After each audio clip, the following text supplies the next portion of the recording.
What's up, everybody? Brian Wagner, Senior Editor of Dragzine here at Burton's Creative Motorworks. Jake, we just got done putting the 850 cage in Project Red Dragon, and I want to kind of talk about the tips and the tricks that you have, because you've done a lot of these cages before, right? Yeah, we've done a handful of them. Yeah. Just a few, right? Yeah. Now, this is something that's a very much a DIY project that literally anybody can do. What are some of the basic tools that people would need to do on these projects at home? At home, a tube notcher would be helpful, but you don't have to have a tube notcher. You can do it with a cutoff wheel. Just get your copes and stuff like that. Protractor, angle finder, tape measure, black Sharpie markers, and a MIG welder. That's really about it. It's nothing crazy or special, is it? Yeah, nothing crazy. Now, you've got all these basic tools. Again, this is something you can do in a two-car garage. What are the materials you're going to need? Because, to do one of these jobs, right, you really honestly have to be prepared. So there's probably some other materials that you'll want to have on hand to kind of help knock this project out. Yeah, you'll want some 1/8" plate steel to do your floor plates if they don't come with the cage kit. Most cage guys, supply it with a pre-bent kit. Some black spray paint, some MIG wire, gas. Maybe some extra tubing, so when you have that oops movement and you overcut or overnotch something, and that's really basically about it. So again, it's nothing too crazy, exotic materials, no tools. Maybe like probably a hole saw, something like that, right? Yeah, a good 3-inch hole saw, so you can hole saw the floor and drop the cage down through and weld everything on top of it. Now we're using a pre-bent kit from S&W, which went in amazingly, great kit. Now, once you get these kits, everything shows up. What do you need to do as kind of like your pre-inspection routine? How should you approach that? Oh, I take the kits, I break them down, I clean all the labels off of them, lay them out on the floor, and then just inspect them, and then inventory it. Make sure you got all the bars you're supposed to be having. And then I usually just check to make sure that the main hoop lays flat on the ground and the roof hoop lays flat on the ground, because you may have to get in there and tweak that stuff around because they are pre-bent, mass bent, who knows how many they bend at one time, and it's not uncommon for them to be tweaked a little this way, a little that way. So, maybe your buddy's big ass truck and a jack stand and a little bit of an attitude to straighten them up, but. Well, things could get tweaked in shipping too as well. Oh yeah. Sometimes UPS guys are a little rough on shit. Yeah, definitely. And we had to do a little bit of tweaking on ours, which again, it wasn't bad, but not much. Slid right in. Yeah, not much. Thankfully, our tube bender is a brick, and we double it as a tube straightener. So everything's got a purpose, right? Yeah. All right, so we've finished inventory. We got everything ready. Now, when you go to put one of these in the car, again, there's going to have to be adjustments to be made once you have it in the car. How do you determine where you're going to make your adjustments and trims at? Test fit in the cage. You got to test fit every piece, and then sometimes the spread, like example, like the spread on the main hoop at the floor, it might be a little sprung in or a little sprung out. So sometimes you might have to use a ratchet strap, pull it in, or maybe even a porter power or a big buddy to push it out. I really like to mock everything up before I even start tack welding. We use spring clamps, to hold everything to the tubes, and most of the time we'll mock it up, figure out where we're at, pull it out, adjust it accordingly, and then mock it back up in there. So sometimes the cage is in and out of the car 2 or 3 times before we actually start tacking. So it really comes down to the classic adage of measure twice before you weld once. Yeah, measure twice, 3 times, 4 times, baby steps on the notching, and sneak up on it, don't just get crazy. And it's funny, the next thing we talk about is, notching the tubes. Fortunately, you had a very nice tube notcher to use, but at the same time, not everybody's going to have a tube notcher. And I noticed you guys even used angle grinders to make those adjustments. Now, if you don't have the tube notcher, what are some tips for adjusting the tubing when it comes to notching? Just getting the profile. That's where I like to take scrap pieces of tubing, and then I index that scrap to the actual tube, and then it's kind of hard to explain, but I just profile the tube to the notch, and then just sneak up on it with an angle grinder, and then do a paper transfer from that notch over to the actual tubing, giving it a 1/2 inch, and then we just use the angle grinder to sneak back up on it to get it to fit as tight as possible. So let's say you do go all in for your home garage and you decide, I'm going to buy a tube notcher. You can get yourself into trouble for one of those if you're not using it right. What are some tips for properly using that tube notcher? angle finder and I totally lost it. Angle finder and then a protractor, you know.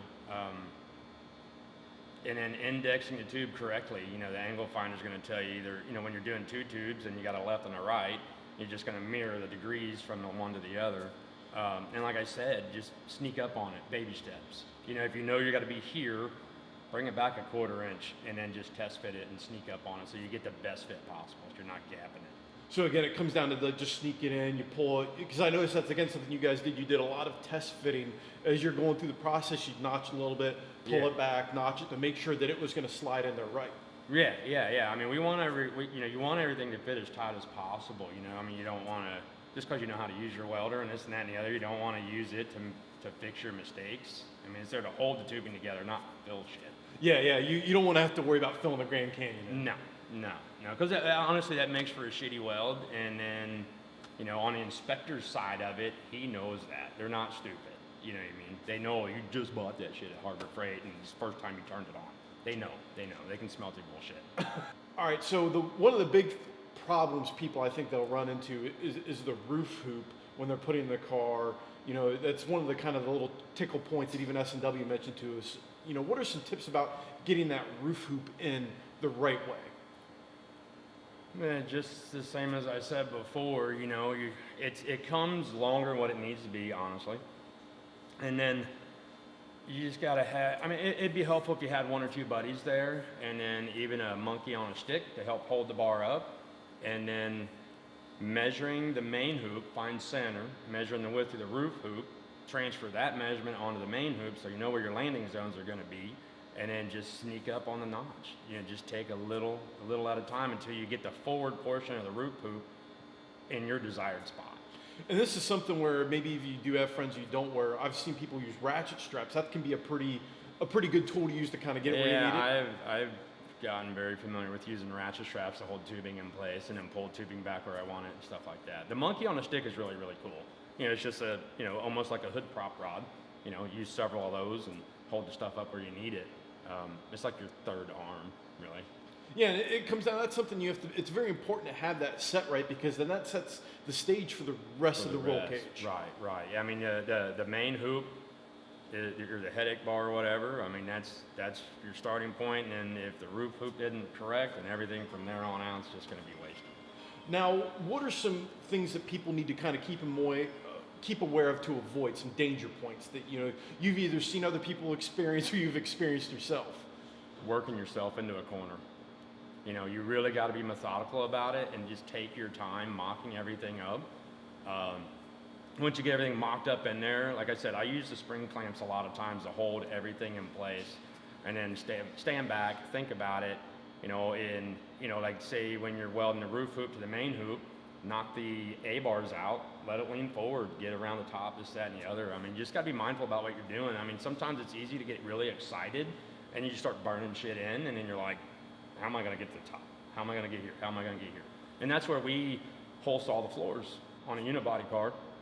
We'll mock everything up, figure out where our floor plates are gonna be, fab our floor plates, pull everything out, hole saw the floor under the tubes, stick the floor plates in there, start welding, and we pull them plates, let the cage drop. You can usually get 6, 7, 8, 9 inches of clearance between the roof hoop and the roof, and then you get in there and get it all welded up. You really just got to slow down at that point and think about what you're doing.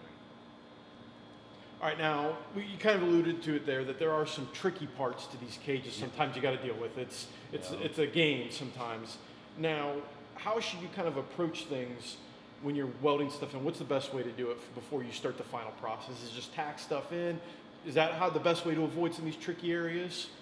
Yeah, tacking stuff in, and like I said, you just kind of got to slow down at that point and think about what you're doing, because you almost got to think like 2 or 3 steps ahead of yourself. And you know, when you're getting into a trick, sometimes you might get into a tight spot like a rocker bar to the A-post bar between the door seal and the rocker bar. That can be a pain. That for me is like the worst spot ever. And I've gone as far as hacking my welder up, hacking the end of the nozzle off, or shortening it up, or bending the shit out of it so I can get underneath there and stuff like that. But that's where you really got to think about what you're doing and try not to work yourself into a corner. So to avoid some of these tricky areas for the DIY person home, you really have to not only, you have to look at the directions for the cage, but you have to plan ahead even looking at that based on the vehicle you're installing it in. Correct. Yeah. I mean, like I said, you really got to think steps ahead of yourself, because what you're doing right now might screw you 4 or 5 steps from now. So, I mean, that's where I think mock the whole cage up, pre-notch everything, even gingerly just tack it, stand back, and at that point, if you have to, you can break portions down and even pull it out of the car if you can, and weld certain areas and stuff it back in the car, you know. And I mean, we've gone as far as cutting floor pans out to gain access to a certain area and then stitch the floor back in. Now, there's some cases where you're going to have to use gussets just based on how a cage is designed, or just access points because you can't get to a weld. Right. How do you approach doing gussets?